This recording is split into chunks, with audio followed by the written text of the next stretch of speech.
अणु को तोड़कर वैज्ञानिक कितनी बड़ी शक्ति को उपलब्ध हुए। अणु तो हमेशा थे, लेकिन इस सदी के पहले अणु की शक्ति का किसी को पता नहीं था। और अगर आज से 100 साल पहले, 200 साल पहले, 1000 साल पहले कोई कहता कि एक छोटे से अणु के विस्फोट से हिरोशिमा और नागासाकी के 1,20,000 लोग जलकर राख हो जाएंगे, एक छोटे से अणु के विस्फोट से, तो लोग हंसते और कहते तुम पागल हो गए, एक छोटे से अणु में इतना विस्फोट कैसे हो सकता है। लेकिन क्या कभी आपने सोचा कि एक साधारण से ऑक्सीजन या हाइड्रोजन के या किसी के भी अणु के विस्फोट से इतना परिणाम हो सकता है? तो सेक्स का अणु तो जीवित अणु है, वो तो लिविंग एटम है। अभी तो हमने डेड एटम, मरे हुए अणु का विस्फोट किया है। जिस दिन हम जीवित अणु का विस्फोट कर सकेंगे उस दिन क्या होगा? धर्म की सारी खोज, योग की सारी साधना, तंत्र के सारे नियम, वो जो लिविंग एटम है, वो जो जीवित अणु है, उसमें छिपी हुई शक्ति को विस्फोट करके ऊपर की तरफ ले जाने की विधि के अतिरिक्त और कुछ भी नहीं। लेकिन उसका हमें कोई बोध नहीं है, उससे हम डरे हुए भी हैं, खतरनाक भी है। आखिर एटम का विस्फोट खतरनाक सिद्ध हुआ। खतरनाक, हाथों में कोई भी शक्ति खतरनाक हो सकती है। शायद इसीलिए शक्ति का जो सबसे महत्वपूर्ण पुंज है मनुष्य के भीतर, उसे छिपा देने का आयोजन किया गया है कि वो छिपा रहे, किसी को पता ना चले, कहीं शक्ति खतरनाक हाथों में ना पड़ जाए। लेकिन शक्ति अपने आप में अशुभ नहीं होती, न शुभ होती। उसे शुभ की तरफ ले जाया जा सकता है और अशुभ की तरफ भी, और जो अशुभ के डर से रुक जाएगा वो शुभ की तरफ भी नहीं ले जा सकेगा। इसलिए मनुष्यता ठहर गई है। मनुष्य को जमीन पर आए हुए अंदाजन 20 लाख वर्ष होते हैं, लेकिन 20 लाख वर्षों में 100-200 मनुष्य उस स्थिति को उपलब्ध हो सके हैं जहां प्रत्येक मनुष्य को पहुंच जाना चाहिए था। कुछ उंगलियों पर गिने जाने वाले लोग ठीक अर्थों में मनुष्य हो सके हैं 20 लाख वर्षों में। और ये जो बृहत्तर मनुष्यता है, ये सिर्फ पशु के तल पर जी रही है। बच्चों को पैदा करता है आदमी और समाप्त हो जाता है। मां बेटी को जन्म दे जाती है, बाप बेटे को जन्म दे देता है और समाप्त हो जाता है। लेकिन स्वयं के भीतर जो छिपे थे ऊपर के द्वार, उनसे वो परिचित भी नहीं हो पाता है। बाहर से देख के शरीर को कोई पहचान भी नहीं सकता कि इसके भीतर परमात्मा भी छिपा हुआ हो सकता है। और अगर एक फिजियोलॉजिस्ट के पास जाएंगे, शरीर शास्त्री के पास, तो वो काट के सारे शरीर को बता देगा और कहेगा यहां तो ऐसी कोई चीज नहीं दिखाई पड़ती, यहां तो ऐसा कुछ नहीं दिखाई पड़ता, यहां तो कोई ऐसी शक्ति नहीं दिखाई पड़ती जो ऊपर उठ जाए।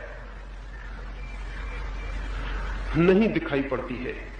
सच तो यह है, जो भी गहरा है और महत्वपूर्ण है वो कुछ भी दिखाई नहीं पड़ता है। एटम दिखाई पड़ते हैं, इलेक्ट्रॉन दिखाई पड़ता है, न्यूट्रॉन दिखाई पड़ता है, क्या दिखाई पड़ता है? जितना हम पदार्थ के भीतर घुसे हैं उतना हम वहां पहुंच गए हैं जहां दिखाई पड़ना बंद हो गया है, जहां हम सिर्फ परिणाम देखते हैं, इफेक्ट्स दिखाई पड़ते हैं, लेकिन क्या है वो तो कुछ दिखाई नहीं पड़ता। जितने हम पदार्थ के भीतर गए हैं वहां भी वो जगह आ गई जहां दिखाई नहीं पड़ता। जितना आदमी स्वयं के भीतर गया वहां भी वो जगह आ जाती है जहां दिखाई पड़ना बंद हो जाता है। लेकिन हम पदार्थ के संबंध में अदृश्य को मान लेते हैं और मनुष्य के संबंध में आदमी के शरीर की चीरफाड़ करते हैं और कहते हैं यहां तो कुछ दिखाई नहीं पड़ता। लेकिन वहां भी दिखाई पड़ सकता है, दूसरे को नहीं। मेरे भीतर मुझे दिखाई पड़ सकता है, आपके भीतर आपको दिखाई पड़ सकता है। और अगर मुझे मेरे भीतर दिखाई पड़ जाए तो आपके भीतर भी दिखाई पड़ना शुरू हो जाता है। लेकिन मैं किसी दूसरे को नहीं दिखा सकता। अब यहां आप इतने लोग बैठे, अगर मैं ये कहूं कि यहां आप ही मुझे नहीं दिखाई पड़ रहे, बल्कि वो भी दिखाई पड़ रहा है जो आपके भीतर इकट्ठा है, लेकिन इससे मैं किसी दूसरे को नहीं दिखा सकता। और वो कहां तक बढ़ा है वो भी दिखाई पड़ सकता है, लेकिन वो दिखाई पड़ना पार्थिव नहीं। और जीवन में जो पार्थिव पर ही रुक जाता है और कहता है जो दिखाई पड़ेगा वहीं तक हम ठहर जाएंगे, वो आदमी बीज को अगर उसे दे दें तो बीज को तोड़-फोड़ कर देख लेगा, उसमें फूल कहीं नहीं दिखाई पड़ेगा, उसमें फूल है। शायद आपको पता ना हो, एक वैज्ञानिक कुछ प्रयोग कर रहा था, और एक आश्चर्यजनक घटना घटी।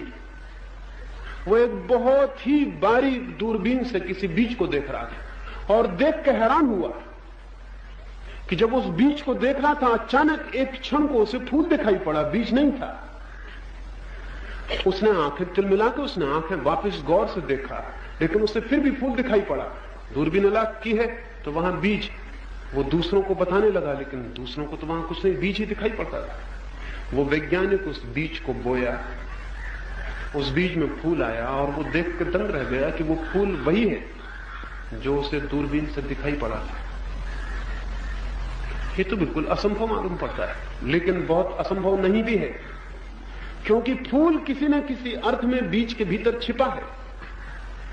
और आज नहीं कल हम कुछ ऐसी बातें खोज सकते हैं कि वो जो छिपा है कल प्रकट होगा, वो आज दिखाई पड़ जाए।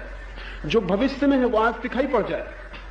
असल में जो भविष्य में है वो हमारी देखने की सीमा के बाहर। हम यहां बैठे हुए हैं, हमारे ऊपर एक दरख्त पर एक आदमी बैठा हुआ हो, रास्ता चल रहा है, हम दरख्त के नीचे बैठे हैं, एक बैलगाड़ी दिखाई पड़ती है, थोड़ी दूर पर 2 फरलांग दूर पर एक बैलगाड़ी आ रही, उसके पार हमें कुछ भी दिखाई नहीं पड़ता।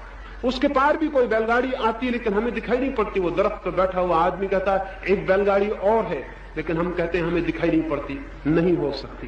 वो आदमी कहता है आती है, हम कहते हैं भविष्य में है, अभी कैसे पता चल सकता है। लेकिन हमें भविष्य में है क्योंकि हम नीचे बैठे हैं। वो ऊपर बैठे वाले वृक्ष को वर्तमान में हो सकती है क्योंकि वो ऊपर बैठा है। और जितनी चेतना ऊपर उठती चली जाए, वे सारी संभावनाएं जो कल हो सकती हैं वे आज दिखाई पड़ सकती हैं। शायद आपको पता हो, बुद्ध का जन्म हुआ और एक बहुत अद्भुत घटना घटी। बुद्ध का जन्म हुआ और हिमालय से एक सन्यासी उतरा, और जब वो अपने आश्रम से उतरने लगा तो उसके मित्रों ने कहा कहां जाते हो?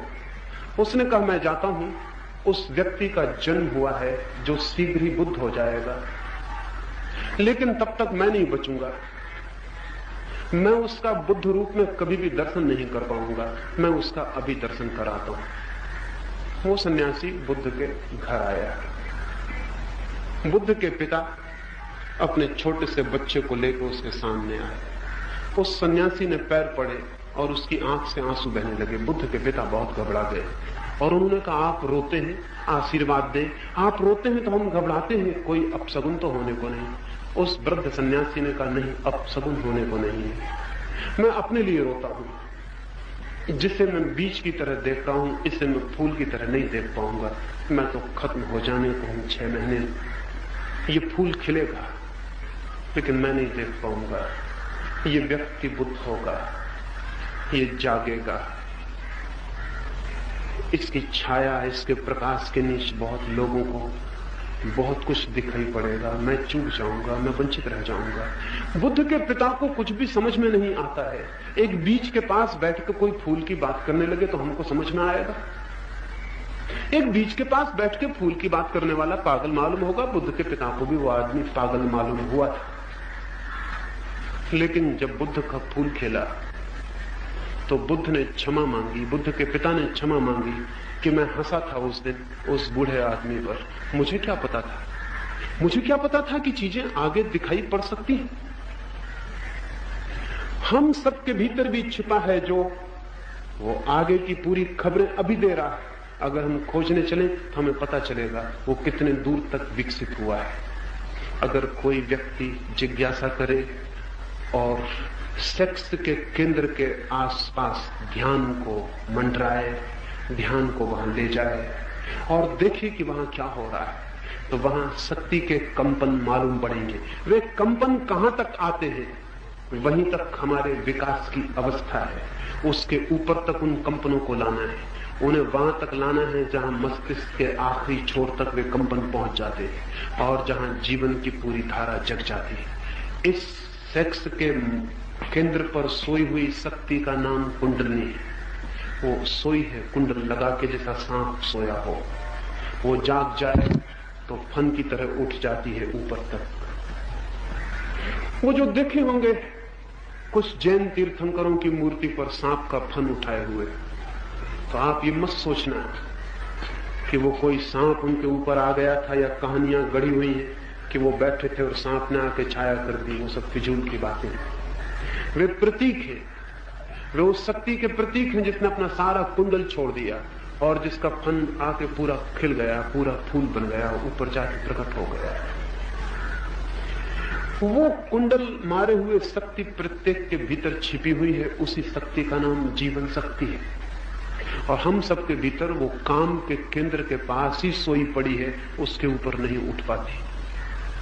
और चाहे हम ग्रस्त हो जाएं और चाहे हम भाग के सन्यासी हो जाएं, अगर हमारा चित्त काम के आसपास ही घूमता रहता है, चाहे पक्ष में चाहे विपक्ष में, तो हमारा केंद्र वहीं बना रहेगा, उसके ऊपर हम नहीं उठ सकते।